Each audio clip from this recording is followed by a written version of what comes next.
This is the QB Huddle Podcast, hosted by Tim Smith and Brandon Newey.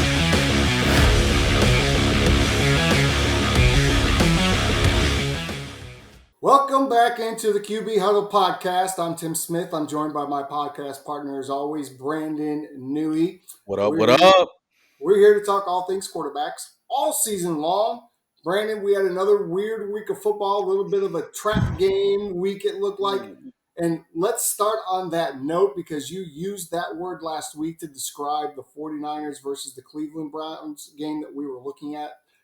What happened to your 49ers yesterday and what happened to poor Brock? I called it, man. I said this was going to be a trap game, and it was. Cleveland defensively is the number one ranked defense statistically in the league right now.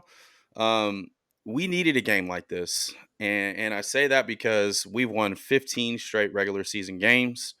Brock Purdy needed to face a little adversity, which he did. He played terrible until that 2-minute drill, right? Until that 2-minute drive, he drove us down. He put us in a position to win. Unfortunately, the kicker missed it, right? But we can't put this all on the kicker defensively, despite having 2 turnovers. The Browns rushed for 174 yards. Losing CMC, Debo, Greenlaw, and Trent Williams to minor injuries, that put us in a really bad spot, right? I think with Kyle Shanahan, when he loses 2 of his best weapons, arguably, we got a little bit more conservative. Brock really wasn't at his best, but when the game was on the line, he delivered. So even though I'll say he played terrible, he did show up when it mattered. We were 3 of 12 on third down. I told you about our third down efficiency. That was just as bad as when we played the Steelers. That's why I was a little concerned on that. But overall, I mean, this is a week-to-week season. We can't get too high, get too low. I'd rather lose early than lose late here, right? So, unfortunately, we lost, but the Eagles lost too. So I don't think that really shakes up anything. That loss is just kind of, it's over, right? Move on to the next. Outside of that, man, it was bad. We lost 17-19. We had our chances and we lost. So just got to take it. Yeah, Brock didn't look great. I will tell you though, as a quarterback. I mean, not to defend him, but to give him the same kind of rope we'd give anybody. He did lose his left tackle. He's playing arguably the number one defense in the NFL. Sure. He loses his number one running back, who I think has every debate as far as MVP because of how much he does for that team.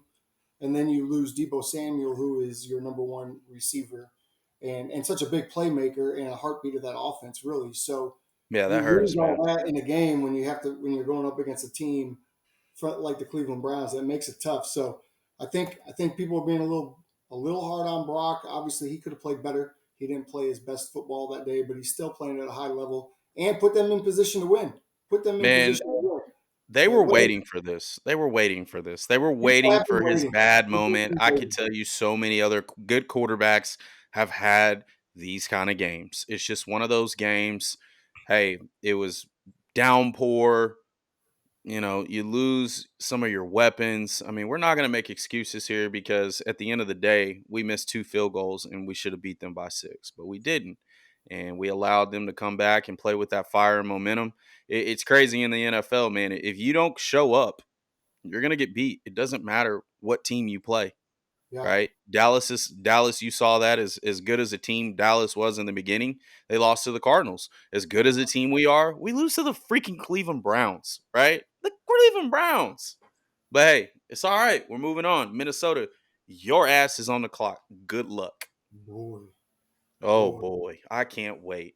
Cousins is going to the Bears yesterday. So it might be bad for that brother. Minnesota does not play well versus us at all. Yeah. And if you can't stop the run, it's a wrap. I mean, the bottom line, kudos to Cleveland. They did their job. Kudos to Cleveland. Go undefeated. Anyone that's still around from the 72 Dolphins yesterday got to pop some champagne because both the undefeated teams lost yesterday. So there is no undefeated team in the NFL. And the way this season has been a week-to-week league, we expect that you're going to lose some games and maybe some games you don't expect to lose, right? Just because it's been a weird season. I'd rather lose to a team that is arguably one of the best defensive teams that we have seen in probably since the 70s. The Browns have allowed 1,002 yards this season, the third fewest by a team through the first 5 games of the season since 1970. Wow. I'd rather lose that way. If that's what's going to happen, okay. Glad we don't ever have to play him again because Lamar's going to beat them again, and then they'll win the division, and we'll never have to see him. So, moving There on. you go. Well, guys, we have a real exciting show today. We have a special guest that is currently in our lobby. I don't even want to say his name because it's so big, but this is a friend of Brandon that he was able to get to come on to our show. We're so lucky to have this individual, and we're going to bring him on very, very soon. So we can't wait for that. But I want to talk just for a minute. I'm in my Jets gear today. This is because the Jets beat the Eagles last night. I was running around my house so excited with every interception. I got more excited. It was a great day They're to be a tough, man. Jets hater, which I They am. don't play hard. Jets, Jets. But the Cowboys have to play the Chargers tonight. I do not feel good going into this game. The way our defense has played, particularly against the pass the last 3 weeks, and now we have to go against Justin Herbert, who is one of the hottest quarterbacks in the league, been throwing the ball all over the yard. No, the Chargers haven't won a lot of games due to that defense and lack of run game, but Austin Eckler is back tonight. And with the way the Cowboys offense has been playing, I'm not sure that the Chargers defense becomes a liability. Khalil Mack, he had a big week last week, so that's a little unassuring because we don't have a running back that's really good in pass pro, and Dak has been taking a lot of hits this year. I don't feel good about tonight, Brandon. I feel like Justin Herbert and the Chargers are going to give us that work tonight. What do you think is going to happen?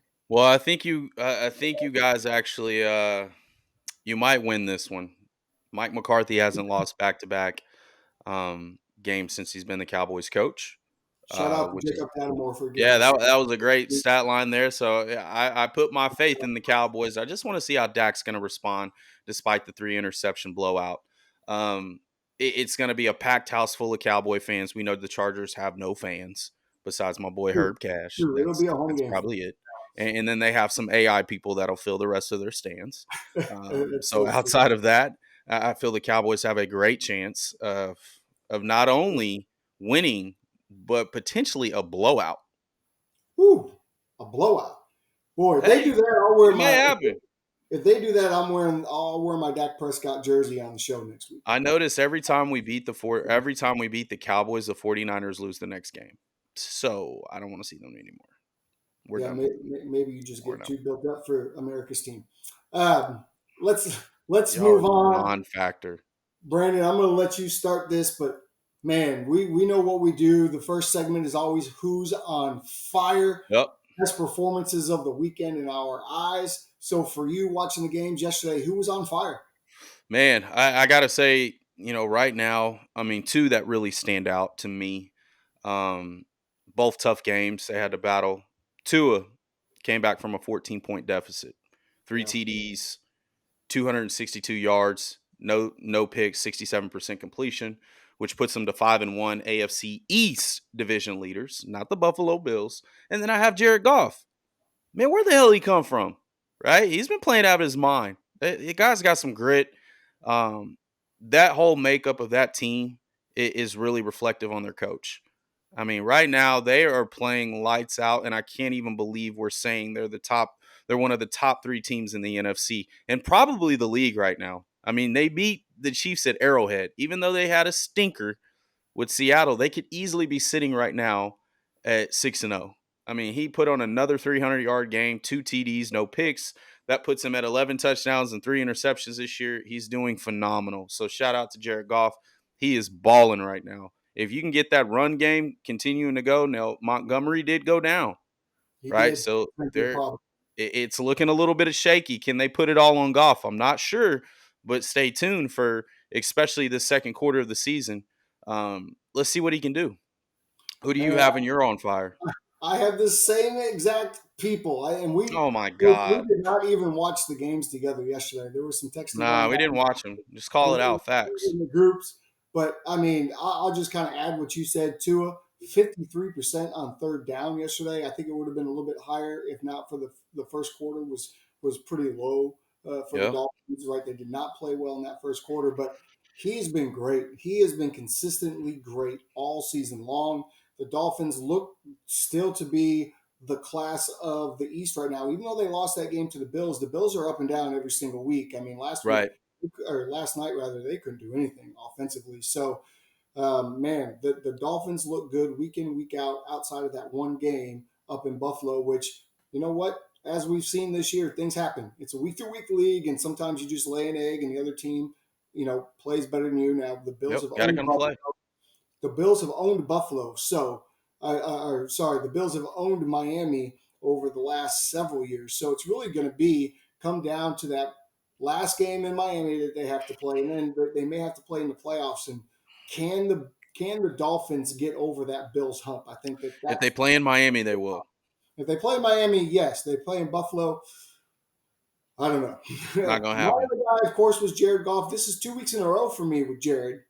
Now, I've never been a big Jared Goff fan, but you can't deny what he's doing right now. Right. He is He's playing from playing a lights stand. out. I mean, just if you look at the numbers, 56% on third down. He, like you said, he's got 11 touchdowns. I think how many interceptions? 3. Think 3. Is that right? There right So now.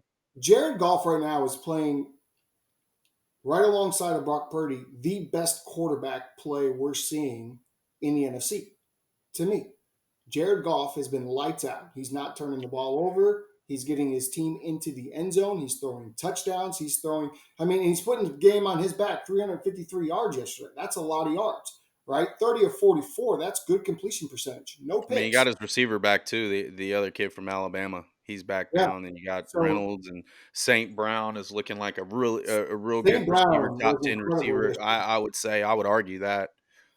They look good, man. I think it's going to come down to Montgomery staying healthy. I think Montgomery runs that entire offense. He's a difference maker, especially He's with a Swift beast, and man. Taylor now. He's a beast, and then you get and then you get the other Alabama running back getting back going. He was out this week, so we'll see what happens because they're really going to have to play tough, especially against Lamar and the Ravens. And I mean, we all know the Ravens right now are probably statistically a top 3 defense. So they're going to be Wow. faced with a little It's gonna bit be a of tough one. adversity. If they can overcome this, at least this 3-game stretch, man, they're in the driving seat of potentially being the number 1 seed in the NFC. That's I that's feel like the crazy for us Lions to even say. I feel like they're for real. I feel like they're in a Yeah, division that they should win. I sure. feel like we will know exactly how good they are after this weekend with the game against the Ravens. I think Right. that's the test, right? How All right. good are you? Now we give everybody praise. Who is in the garbage juice? Who is in The the garbage juice this week, garbage man? juice. And I've been waiting on this. And Uh-oh. the Here you go. hater is down inside of me. The I don't kid like finally loses a game, and I now don't like you're this. on him. Listen, I don't like this style of offense they play. I don't like the It numbers this quarterback works. puts up. He currently has 7 touchdowns to 7 interceptions. I don't want my quarterback playing like that. That's just me. I like to throw the ball. I'm not a big fan of the running quarterback, even if you can squat 650,000 pounds. That doesn't matter to me. Jalen Hurts is in the garbage juice bucket. The Cinderella slipper finally came off his foot yesterday. They needed him to play quarterback. They needed him to sit in the pocket and throw the ball. He couldn't get it done. 28 for 45, 280, 1 TD, 3 interceptions. The last interception of the night was easily his worst throw. He stared down his receiver and still threw it into double coverage. Not sure how he didn't see the double coverage. Again, 7 touchdowns to 7 interceptions. Their wins have come by 1 possession. They're winning because of a great defense and a stout run game. Maybe the best defense in the NFC, certainly the best offensive line in the NFL. For whatever reason, yesterday they couldn't run the ball. And so they had to put the game on Jalen's shoulders.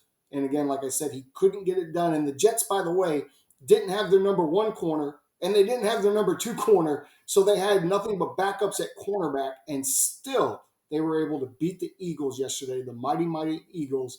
Die, Eagles, die. Jalen Hurts is in the garbage juice bucket. Okay, I'm done. I knew you couldn't wait to do this. And the Couldn't wait. crazy I've been part is waiting. this kid is 23-2 in his last 25 regular season Yeah, the starts. Eagles are All 23 and right. 2. Congratulations. They're probably gonna wash you guys, so I can't wait We'll for see. your face on that one. But We can't stop the run, so yes, they're going despite Jalen to Hurts, all man, over. I get it, man. He's bound to have a bad game like that. All the quarterbacks are. Um, Jalen's not. He's far from garbage juice. But yesterday, damn brother, I can't even save you on this one. You can't throw 3 picks. Remember, this is a Especially week when you one have a thing. lead, especially when you have a lead. Now, you ask him to throw over 40 times, I think you would say probably 70% of the league, maybe 80% of the league of quarterbacks can't do that and put it That's on your interesting. shoulders. So, hey, There's only five. he has an maybe five. offense that works and is extremely effective and has been dominant. You just ran into a team that I'm going to say it, man. I mean, they're going to surprise people. They're not going to lay down for you. The They're not Jets are a tough team. And Zach Wilson actually played a really decent game, too. He managed not to turn the ball over against one of the top defenses, which to me, as a Niner fan, that gives me a lot of hope. Because Zach if I know Wilson. if Zach Wilson can do it, Brock Purdy's probably going to carve you up if you can't get to him. Uh-oh. If you can't get to him, Cleveland got to him. And you see what happened, right? Yeah. So my garbage juice bucket, you had the opportunity to go against your former team to get it done, and you dropped the ball with 3 interceptions on a road loss to the Jaguars 37-20. Damn it, Gardner Minshew. You Oh. had your chance. I'm tired of people saying, oh, Anthony Richardson's not ready. Anthony Richardson didn't turn the ball over like that. He's got to slide a little bit, but Gardner Minshew, you had your moment, brother, and you dropped the ball. I hate it for you. You're a cool dude outside of football. I love all your YouTube stuff. It's pretty freaking cool. But hey, when you had an opportunity to play against your former team, you should have stuck it to him. And Trevor Lawrence got hurt, and you still didn't win. Wow. Damn. I mean, he's been playing good the last couple of weeks. He's played decent. He's played decent. Now my next. Because he had one bad game. Okay. Yeah. Who's your other garbage juice? I hate to do this because everybody that's watched this show knows I like this guy. I ride with this guy. Since college, I've liked this guy. He actually forced me to watch Oklahoma games. But Baker Mayfield yesterday, golly, it couldn't get much uglier. Now, granted, the Lions are a great team. They have a great defense. They have Jared Goff is playing great on offense. They can do it all, right? I love their coach. I love the Lions. I love what they're doing. But Baker's got to play better than what he did yesterday. If you don't play better than you did yesterday, then you deserve to be in the garbage juice and be hanging out with your buddy Jalen Hurts, 2 Oklahoma quarterbacks hanging out together, probably watching the USC game together, going, what can we go back with Lincoln Riley because we both suck today, right? 19 for 37, 206, 0 touchdowns, an interception. That's terrible. I mean, that's terrible. Considering what we expect from you, Baker, the receivers that you're throwing the ball to, that's a terrible day. Terrible. Now, I got one more. I really had 2 because, damn it, Purdy almost put your ass in it. Almost did. I got to be a realist. I've been praising you. I've been praising you for a long time. But, brother, everybody has a game like that. But you did it. You made it happen when it mattered. You were close to being in the garbage juice bucket. But this other guy I got, right? He's been in the league for 12 years. He's had many wins in his career. He's another $200 million quarterback that isn't even pissing a drop right now. I got my man Russell Wilson. Russell Wilson. We forgot about that, right? My man had 2 TDs, only 95 yards passing. He only had 50 yards passing in the second half against the Chiefs in an 8-19 loss. You can't do that, brother. You can't do that. You're sitting at 1 and what? Is it 1-5 now? His own coach called him out. Yeah, his coach called him out. Man, brother, you may need some gloves. Can you throw in the cold? Can you throw in the cold weather? Have you had enough sleep? Right? Well, where's this guy? Like, this guy looks like a deer in headlights. He put the wristband on to make the play calls a lot easier for you. And my mom's a huge Russell Wilson fan, but I got a ripper on this one. He's not getting it done. He makes too much money to only put up 8 points in a divisional game and only 95 yards. He makes too much money. And that's all these quarterbacks. I've said this. And people think I'm crazy, right? But it's cool. It's cool. He complains, oh, he doesn't have playmakers. Oh, he complains, oh, I don't have an offensive line. You took all the money. Yeah. You took all the money just like you did in Seattle.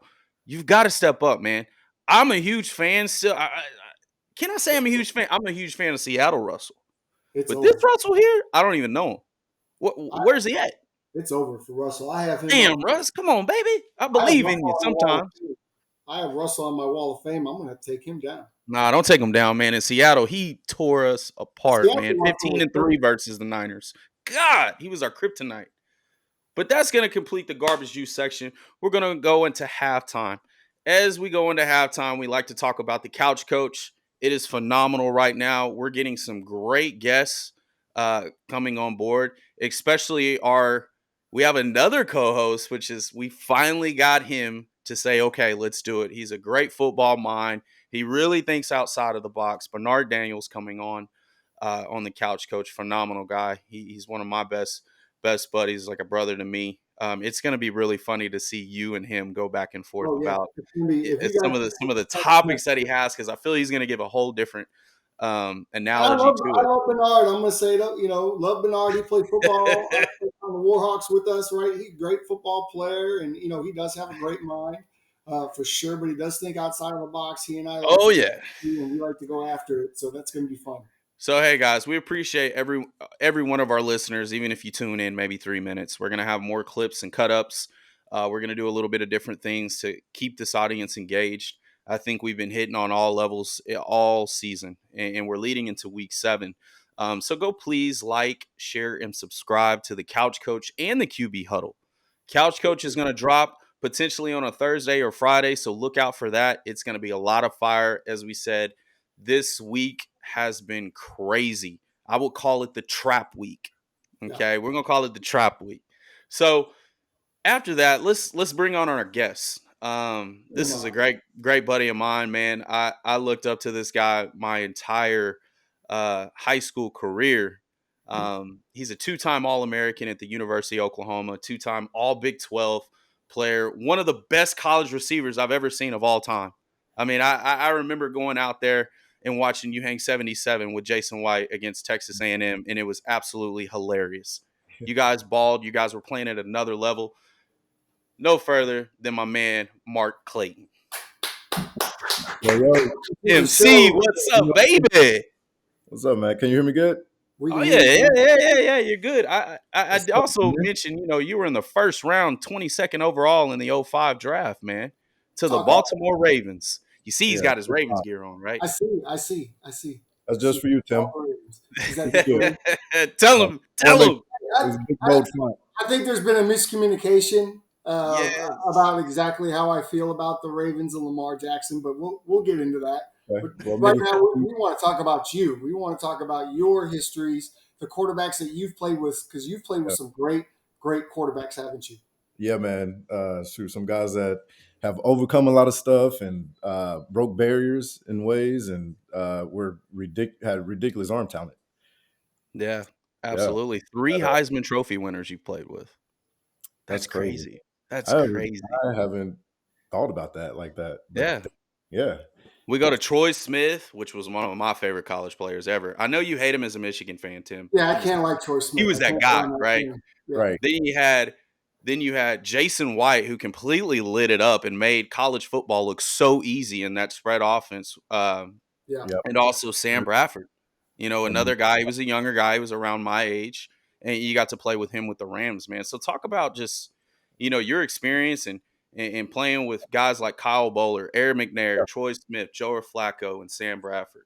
it's crazy. And I was actually a quarterback in high school, so I Yep, was from Arlington. from Mm-hmm. Arlington. Yeah, it was crazy going from quarterback to receiver, and then getting up there, and then Jay White. It was cool because we were on scout team together, and his freshman year he started, got injured, out for the season. Second year he started, won the starting job back, got injured, out for the season.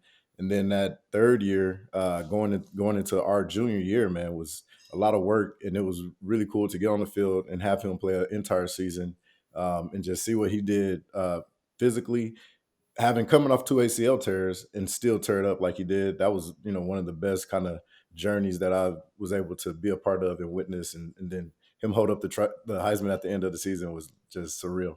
But Dude, he was awesome. yeah, Weren't you at the Heisman ceremony too? Weren't you up for the Heisman? no, no, we didn't. We had a little watch party. Yeah. That year I was at the College All American Award, the American Yep. Award, which was really cool down in Disney.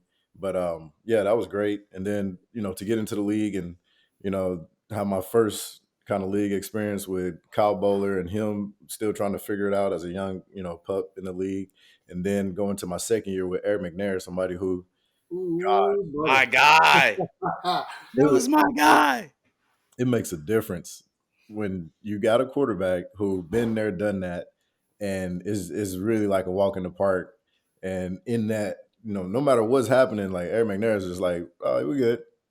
Yeah, we're good. Yeah. It was like the most poised, the most just a dude that nothing mattered. We shrugged Right. anything off, and so that our second year, my second year was electric. It was the He best lit year. it up, didn't he, with you We too, did. didn't he?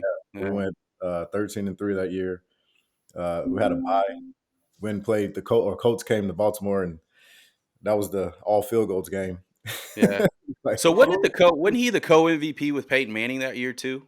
I believe, I yeah, think they shared it, right? that I was- was so mad as a former Titan fan when he left. I almost cried. I was a little guy, and I was just like, this is not happening."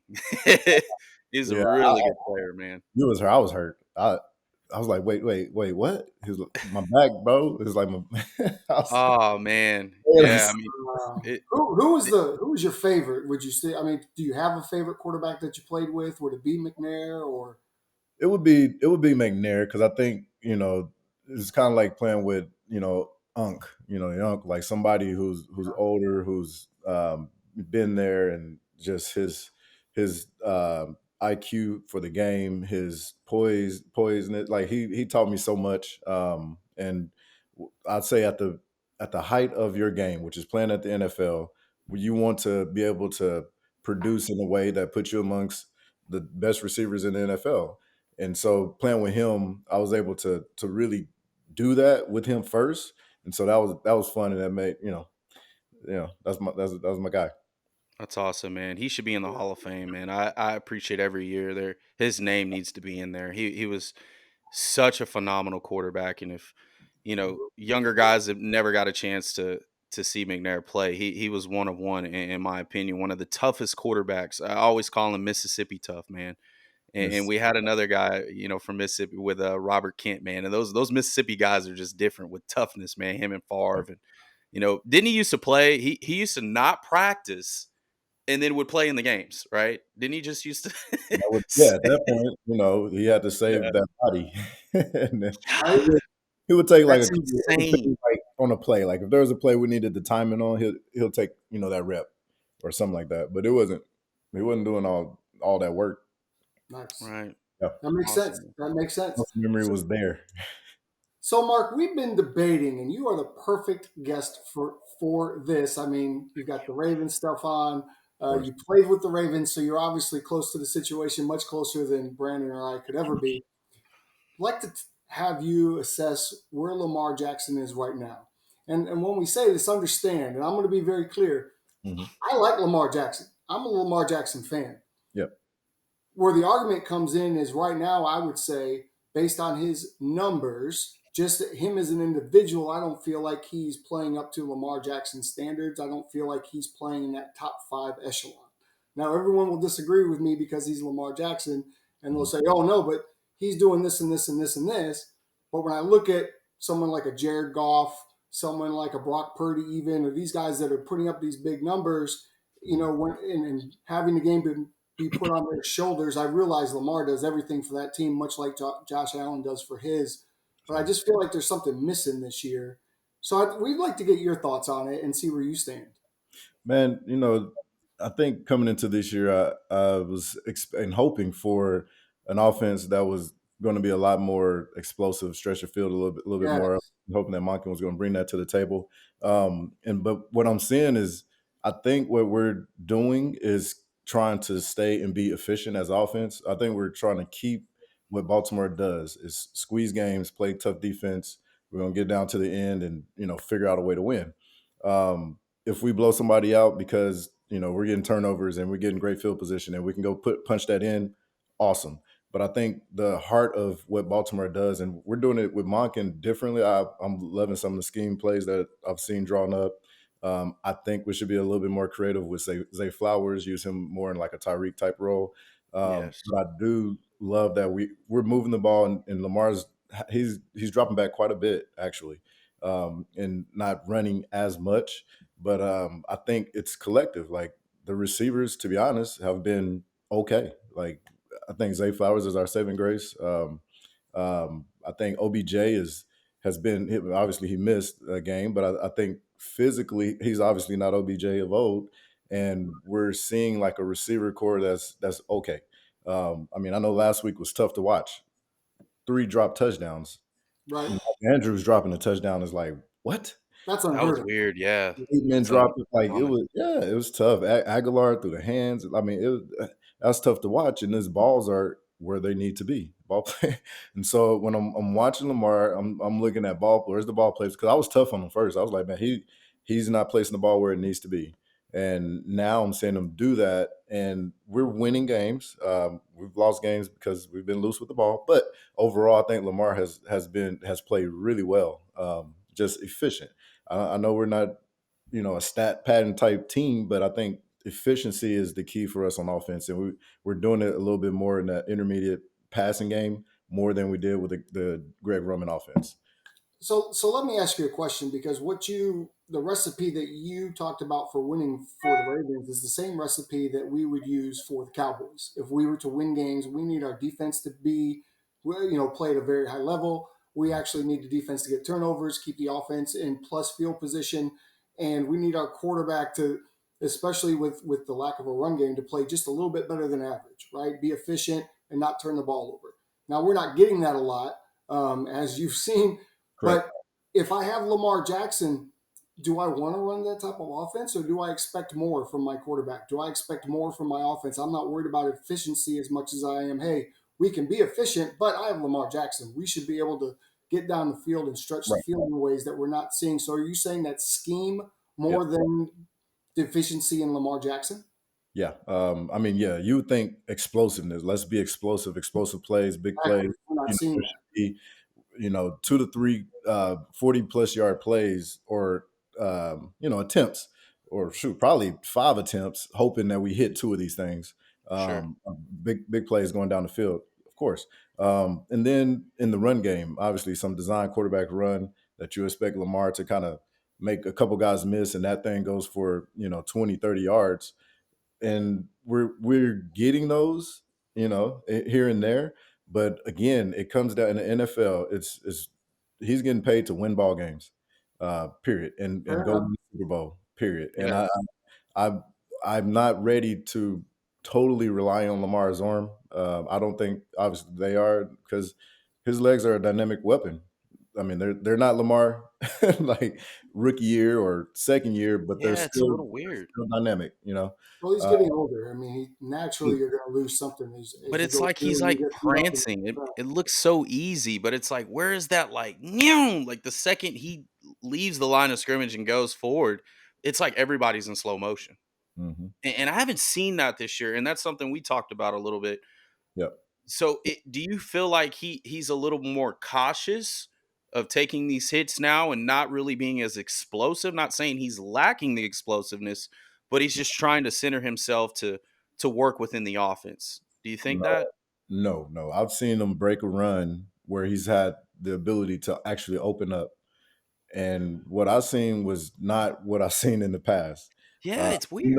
what it's like to open up and get them knees up. When somebody's really chopping, and what it looks like when the DBs are just kind of staying in phase with you. They're not just catching you, but they're just kind of staying in phase. Mhm. It ain't that. Like he's not that right now. Like he's Hmm. not. That's okay, because I'm like, at the end of the day, to me, the guy is Mahomes. Like Oh, That's true. I the think guy. we all agree there. That Yeah, this we it's all not agree. close. We all agree. And Hey, It's not close. how fast is he? Like is not about being that explosive. I think it's about being more. If Ravens offense, I guess, felt a little bit more Eagles last year, yeah, some design quarterback runs, some shots down the field, some intermediate, then the run game is tied in. Like you have to really cover everything. Passes Mhm. short, right.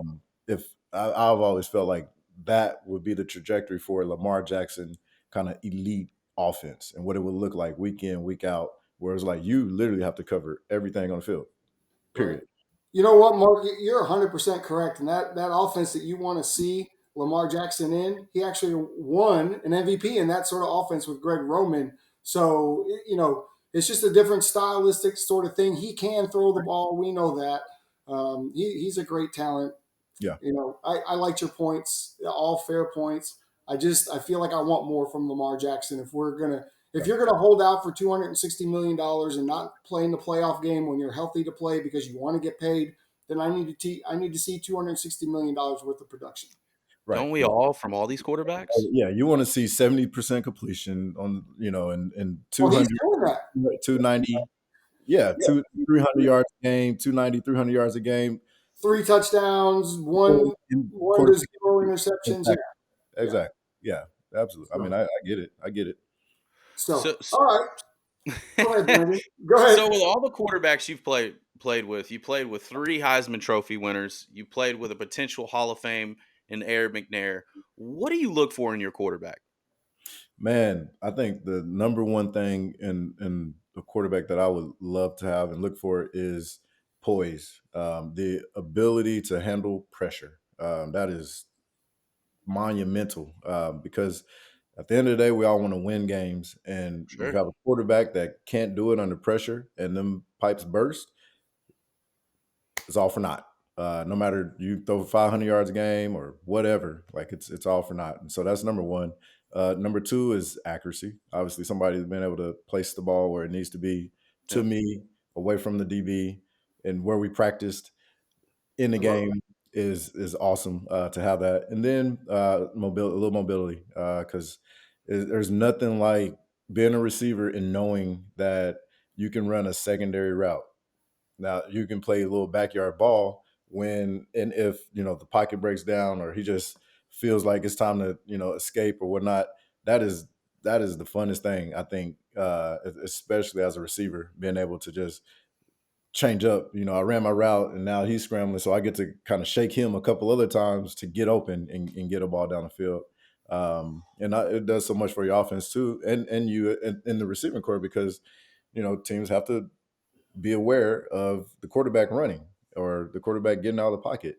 And so that helps you on the back end also. And it also helps, your front because pass rushers have to stay in their lanes. They can't just go willy-nilly and just with reckless abandon going, and so there's a lot of advantages that come with a quarterback that's mobile in terms of, having a great passing game. So I got a quick question for you, Mark. That's a good I'm going point. to take advantage of you being here based on what you just said. So we have a really strong quarterback class in college this year, and all the talk is around Caleb Williams, right? Now, what I saw and what I've been saying, and Brandon and I have talked about this, and he somewhat agrees with me, was, man, Notre Dame's going to play you an NFL style of defense. They're going to come after you. They're going to mix up coverages. They're going to play. And Caleb Wilson, you talk about pressure bust pipes. Williams, he kind of broke down the other night and didn't look anything like himself. Now, would you rather someone like a Caleb who's super athletic can do all these things off schedule, or how about Penix up in Washington who lights you up inside the pocket, can run if he needs to? Which guy are you taking? Because Caleb's he's not my number one quarterback in this year's draft class because of that. Uh-oh. He that's tough. That's tough. He is flash for sure. But Yes. man, yeah, I honestly I take the guys who I believe have it here first. And it would be a definitely a Penix after watching that game versus Oregon. Lefty. Fire, Lefty that was just dealing all day long. Man, versus a good Oregon team. And I think both of those teams are going to whoop SC. Agreed. Yeah, just like this kid is special. Like he really is. And, at some point in that game, late in the game, before he got the opportunity to have the final drive, they took the ball out of his hands and, try to run it in the goal line area. And I was like, oh, what are y'all doing? Yeah. Unfortunately, you got a chance. They did not take it out of his hands. He made a play. But yeah, a kid like that, and I just in that game, and that's what you look for. Going down the stretch, it's a tough game, it's a tight game, and these throws they got to be on point, and they were on point, and he did it. And just similar to what Dylan Gabriel did, that kind of pressure in those moments, those are the things that you really want and you look for in bringing somebody in and really having them be your franchise guy. And it's been tough in college because there's so much flash, right, with these quarterbacks, and so much these athletes are just above everybody else. And you're playing with receivers that are better than everybody else on the other side of the ball in some of these programs, and it gives you a Sure. false sense of who that quarterback really is. But Oh then yeah. we see the places where the balls were being placed on Saturday versus Oregon, the ball Hmm. placement inside the pocket awareness. Like, Yeah. I thought he brought it all to the table, as does Shador Sanders. So Mhm. those are my top two Yeah. quarterbacks right now. And JJ McCarthy is getting into that mix because he's Yeah. poised, like you talk about. He's got all that poise. Mm, He Yeah. does. I You got to don't watch know. the Like game, bro. quarterback from Penn State, actually. Yeah. See, Caleb drives me crazy, and I'm a big SC fan. He drives me absolutely nuts, right? And I'm surprised you said that when you was like, I like my quarterback to run. Now I can run a secondary route. I would think that as a receiver, that would drive me crazy. Wouldn't you want to stick your foot, get upfield, balls on time, you can get to where you need to go? Like when you got a guy that's buying so much time, it really hinders that offensive line. It causes more holding calls. I've said Caleb Williams does not throw in rhythm enough for me to be convinced. No, agreed. I agree with that because Yeah, a Lincoln offense is not a rhythm throw offense either. Baker Right. did it. But Baker did it. Yeah, Baker He was the Baker only one really that Baker could. was killing it, man, when he was Baker's in yeah that he offense. slices people up, but Whew. yeah, I mean, from what I'm seeing, like, and I think this too. Like in college, there's a lot of inflated numbers because you can scheme college defenses really good, and those guys they obviously Yep. don't all have the IQ Right. of the secondary of Georgia or something like that. But no, I think with that, there's the ability to do what a Caleb does or any other great offense. I'll take the top 20 offenses in college, and the majority of them are because the college defenses are not that awesome. And if you're a good offensive coordinator, you're going to scheme people up, run people through, and occupy this guy and get people open all day long. Yeah. And so playing or seeing that Washington, Oregon, which is the latest, and last weekend Oklahoma, Texas, where you just knew you had athletes on the other side, and these were going to be tight, tight coverage throws, short windows that you're going to have to be squeezing these balls in. That is where you look and you say, man, that's a good quarter. That guy's nice. He Yeah. has. And you came from this specific off. Like, I wouldn't say it's the same, but you guys were like the new wave of the offenses. Like, you guys used to open up on people with a lot Yeah, of different play actions, quick screens, you run tunnels, also yeah, over routes. I mean, you guys were spreading the ball out like wildfire, Yeah, yeah. right? And Great. so, We do were do you American. see a little bit of that still in college Of football, course. or do you feel it's more gimmicky right now? Oh yeah, it's so yeah. I would say in those top 20, there's a lot more gimmick to it. Right. Um, I enjoyed the fact that Chuck Long came or took over for Mike Leach, and we Mm-hmm. became a more pro style offense than the air raid. We had some air raid principles, but there was still some kind of two tight end. We went 21 quite a bit, where we actually got to run some routes. Some Right. actual in routes, basic ends, comebacks, and these were timing routes. And Jay was really good at getting the ball out on time. So it was great to have that in college, and then go into the NFL and know that I'm already in that mode. Yep. It's yeah. easy to just make the leap and hop right in and pick up the offense, and was able to start. Yeah, that offense was phenomenal to watch when I was in high school, man. It was crazy to see you guys. I used to bet on you guys like, man, I bet you MC is gonna go for 130 yards and two tugs, and Mhm. you do it. Let's So I was go. betting back then as a little youngster. It Man, if they had was college, fun to watch you guys, man. It was real fun. college fantasy, I would have been good. I know, right? You'd have been, Fantasy, not so my much. man would have had 40 points a game. Fantasy, not so much. It was bananas, man. So we talk a little bit about the college experience there, but we'll dive into currently right now. The top quarterbacks Mm, that are currently playing this season. Now, audience, we're not saying, oh, it's just the top 5 best. These are the quarterbacks right now, statistically, that are playing top 5 right now. yep. We're gonna start out. What you Who's got? got who? Who's first? Who do you got, Mark? So top right now, after just freshly watching Josh Allen last night, he struck. I mean, it was a dogfight. The Giants came to play, but he made some throws that were just like, wow, Yeah, touchdown throw to the tight end. that Goodness, was how incredible. in the hell did he know? Like, That was insane. that was sick. That He does was that like 5 times a game. Like, it makes you shake your head and go, how do you do that? sick. Yeah. But man, I'll start off with that guy. I think they found it, and that was a tough one. Obviously, it's the NFL, so it doesn't matter who you playing. Their Sure. games are going to be like that at times. But yeah, he was able to make plays and push them to the finish line. Well, go ahead. Give us your top 5. Oh, okay. Well, then Mahomes is still there. Of course. Of course. Obviously. Sometimes not, after all. Yeah. Tua. I'll go Oh, Tua. TT Yeah, TT is balling. sharp. And then I had to go golf. I'm putting him there because I mean, just look at Detroit Yeah. and whether they're running or they're throwing it, and certainly throwing. And it's not a surprise, to be honest. Golf has a history, a really good track record of playing quarterback in the NFL.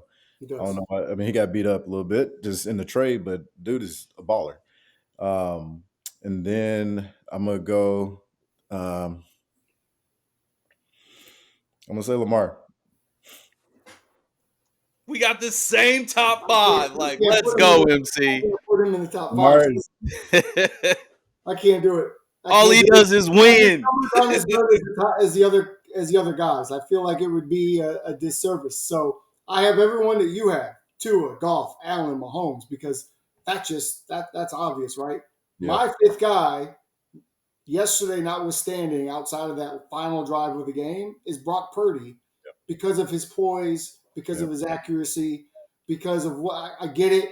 He's got all this talent and everything. Guess what? Every quarterback that's ever won ever outside of Tom Brady has had great teams around him. Kurt Warner had the best receiver core maybe of all time around him when he won. And we talk about Kurt Warner like he's the next coming of Jesus. So let's Montana. just settle down a little bit. I mean, I'm going to put Brock Purdy in that top 5 right now. Top 5. The way he's playing, bro, his numbers are right there with everybody else. 3rd down conversion, good. Passes over 20 yards, good. Touchdown passes, good. Turnovers, good. I mean, he's got one interception, and that was yesterday. So, Hey, I appreciate you putting my boy in there, man. That's love, man. Gotta be a realist. Rock, we still love you, man. Dak's not in there. You see, Dak's not anywhere close to that top 5 list. Hold Dakota. Dak? No, sir. Oh, sir, he's way back there. Sir. He's like, hey, You two are both Cowboy fans. Oh, Hey, all right, Brandon. Let's talk about matchups for this week. So, Mark, next to our last segment here, we'd like to talk about matchups that we're looking forward to watching. Right? Take our teams out of it. Who are we looking forward to watching this weekend? I'm gonna let you go first, being the special guest. Who are you looking forward to this weekend? 2 of my top 5. Game of the week should be Detroit and Baltimore. It's going to be a dogfight, man. These guys, defense, Detroit, they totally changed their identity, and I love it. me too. And so it's going to be a dogfight. I'm looking forward to seeing these defenses go at it, and then Lamar and Goff. Nice. A great like matchup. it. I can't believe we're even talking about the Detroit Lions right now. It's going to be This is crazy. a close, tough game, man. Who do you got? I like it. I got Mahomes and Herbert. Ooh. I think that's the matchup there. I think that's the matchup. You know, Herbert had his he bruised his ribs that last time they played, and had Still, to put the tough Kevlar. He was tough as nails, man. I thought he was bleeding internally, but jeez. man, I mean, he threw a seam route after the bruised ribs in that game. it was That insane. unbelievable. Yeah. Herbert and Mahomes are around here. yeah, I think that's going to be a phenomenal matchup, and I'm really looking forward to that. I would have had Herbert in my top 5, but I'll probably put him in my top 5 after he lights up the Cowboys tonight. So Oh, he's going to light up the Cowboys too. He's going to throw for about I've 500. got the same thing as Mark. I like Mark being on our show. You can come back anytime. I'm extremely interested in this Lions Baltimore game. Now I'm from Chicago, so I'm a Bears fan as well. But I enjoy the Lions are the only other team in that division that I would ever say I hope good for them. Not the Vikings, not the Packers, But the Lions, because they've been the lovable losers forever, they had Barry Sanders, which probably the number one running back that we've ever seen from a talent standpoint. Favorite, hands right? down. Ever. Matthew Stafford, love him as a quarterback guy. Love Matthew Stafford. Yep. So they've had good players. They've just never, and here they are, right? 2 years off, or last year they were on Hard Knocks. I think we all fell in love with the Lions. Yep. Now they get to go, and this is a prove it game for me, for both teams. Like, Lions, prove to us that you are who we think you are. And Lamar, put this team on your back and beat a quarterback that's playing at an elite level that's coming into town. So that's what I want to see. I want to see two quarterbacks play at the top of their game. Jared right now, to me, is playing the best quarterback in the NFC. So this is a great matchup. Heck, this could be a Super Bowl preview if Lamar is who everyone says he is. What do you think about that? Wow. Ooh. Woo! I'm Those not. 49ers. Throw some fire on that. Get you a marshmallow, roast some marshmallow, make a s'mores, whatever you want to do. But that can happen. That could absolutely happen. Well, There's man, another one. There's another one we're not talking about. What's that? Huh? So there's another one we're not talking about. Ooh. Tua versus Hurts. Yes. How does Jalen Hurts respond? That's a great quarterback. That Dolphins defense isn't ideal, and it plays right into his game. And can Tua face a top 3 defense and do the exact same thing he's been doing? Can that happen? I'm not sure. Mm-hmm. It's tough, man. Buffalo. It's Tua tough. gets rid of the ball. Tua Green doesn't hold on to the ball. As long as he doesn't pressure hold on bust to the pipes, ball, though. You get to Tua, it's a wrap. He didn't. He got rid of the ball. I mean, he tried to versus Buffalo. Well, Buffalo, he had a bad game. I mean, we just chalk that up to that's one of those weeks, right? Miami Is has it? been owned by Buffalo. Huh? What's that? You said Miami just had a bad game? Yeah, they've been owned by Buffalo. Why? I think he turned the ball over, buddy, and they capitalized on it. I mean, Jalen likes to turn the ball over. He's got 7 picks to 7 touchdowns, so he's not exactly. He's also 23-2 as a starter in regular season games. Yeah, Give the kid a break. They have the best offensive line in football. They have Best defensive line in football. Best defensive line, best offensive line. It's hard to lose when you have those two things. Indeed. A lot of grace there, I suppose.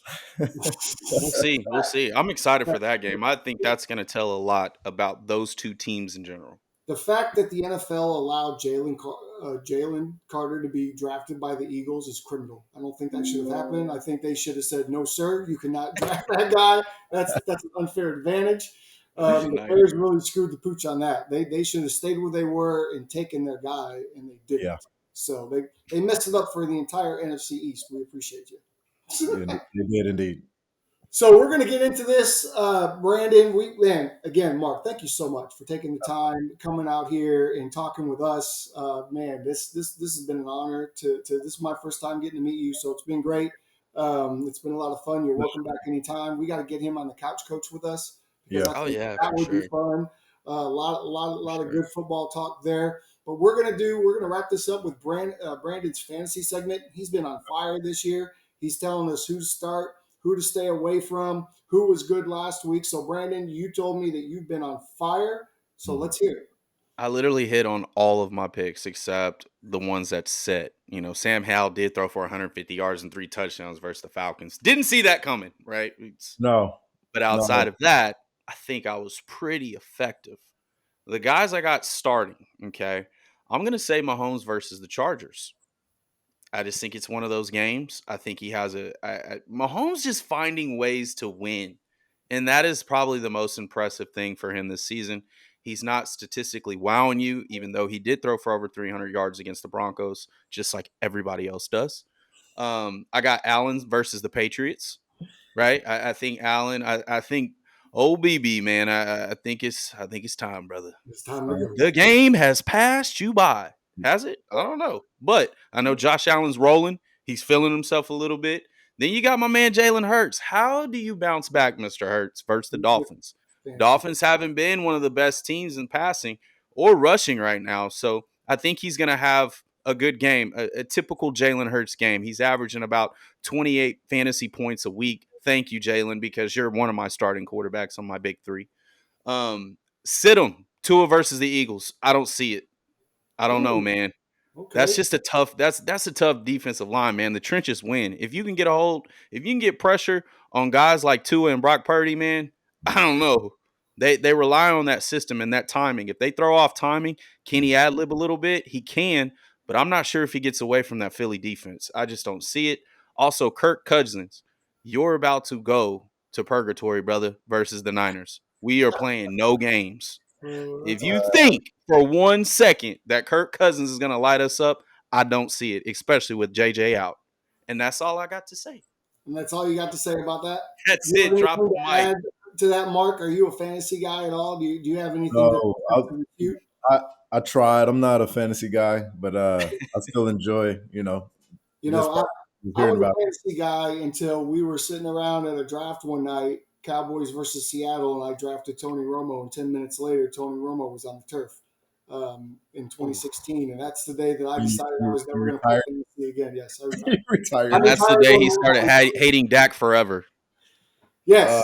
Dak never had a chance. Dak would have had to win at least 2 Super Bowls for me to be a fan at that point, because I felt like when Tony was healthy, Tony should have played again.